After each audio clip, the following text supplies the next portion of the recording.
was very cold, and the walls from the tumbling down. That morning, guns did the battle of Jericho, Jericho. Many residents of Southampton recall striking up friendships with the American troops during World War II. Southampton was the principal embarkation base for American forces before D-Day. In the run-up to D-Day, roads in Shirley, Bitton, as well as central Southampton, were blocked with queuing tanks and jeeps. A common story is that these soldiers were invited to bed down in people's living rooms and front doors were left open for them. A Shirley resident remembers English and American soldiers being camped outside his house.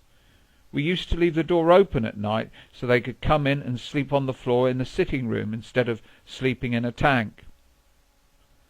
However, there were also incidents of racial tension between American soldiers. Black and white soldiers did not serve in the same units.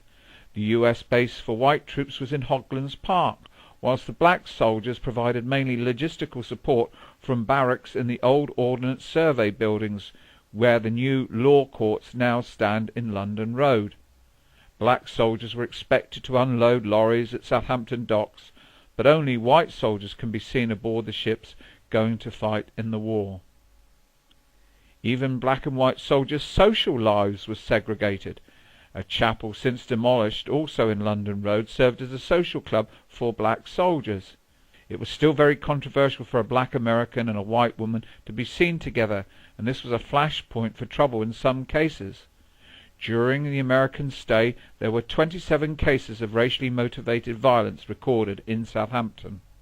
The tension did not go unnoticed by local residents. Brenda can recall putting on shows in Southampton sometimes involving top-flight stars. Only if you have experienced these shows can you know what they meant to us, she says.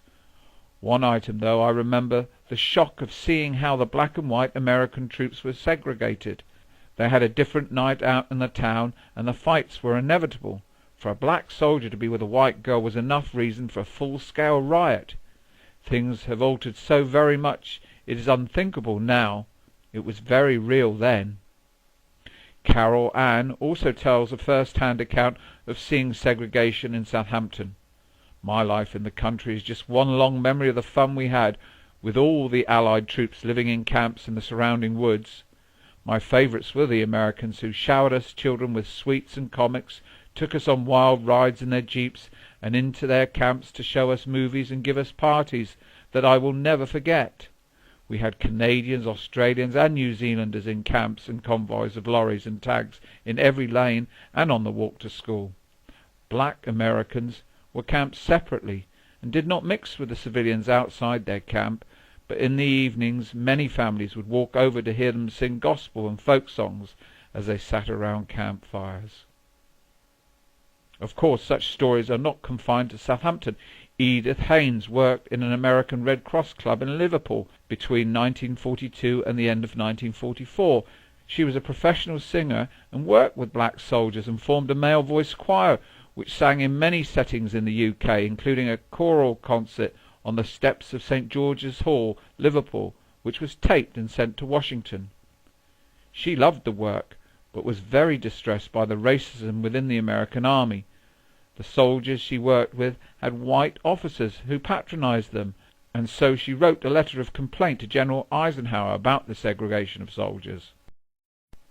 In September 1943, the Daily Express, who had recently run an anti-segregation and anti-colour bar campaign, put on a show at the Royal Albert Hall that was on behalf of the visiting coloured American troops.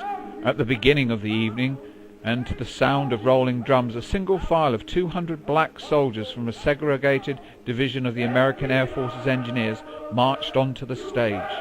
The nervous soldiers were joined on stage by Roland Hayes, the renowned black lyric tenor who had travelled to England specifically for the occasion.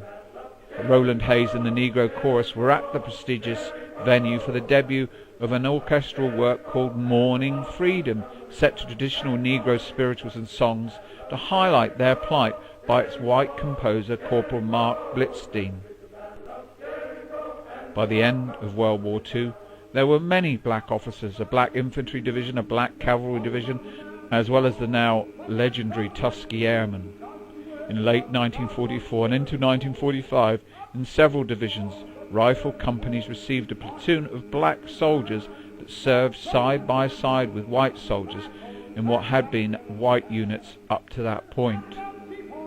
On July the 26th, 1948, President Truman signed Executive Order 9981, which states, "It is hereby declared to be the policy of the President that there shall be equality of treatment and opportunity for all persons in the armed services without regard to race, colour, religion or national origin."